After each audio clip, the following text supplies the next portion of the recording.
દિલ્હીના લાલ કિલ્લામાં ભગવદ્ ગીતા 5151માં વર્ષમાં પ્રવેશ કરતા તેનો ઉત્સવ ધામધૂમથી ઉજવવામાં આવી રહ્યો છે। આ ઉત્સવમાં ભાગ લેવા પહોંચેલા વીએચપીના નેતા અશોક સિંઘલે જણાવ્યું હતું કે સરકારે ભગવદ્ ગીતાને રાષ્ટ્રીય ગ્રંથ જાહેર કરવો જોઈએ।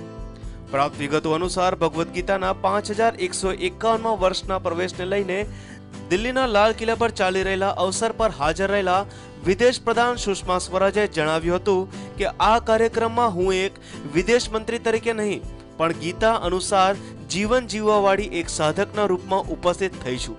ગીતાનો અભ્યાસ કર્યા બાદ મને ઘણું શીખવા મળ્યું છે અને મંત્રી બન્યા બાદ ગીતાને લીધે જ હું તમામ પ્રકારના પડકારોનો સામનો કરી શકું છું, કારણ કે ગીતા જીવનનો રાહ છે। જીવનની તમામ સમસ્યાઓનો ઉકેલ ગીતામાં છે। તેમણે ઉમેર્યું હતું કે વડાપ્રધાન નરેન્દ્ર મોદીએ અમેરિકાના રાષ્ટ્રપતિ બરાક ઓબામાને ગીતા ભેટમાં આપીને અનૌપચારિક રીતે તેને રાષ્ટ્રીય ગ્રંથનો દરજ્જો આપી દીધો છે।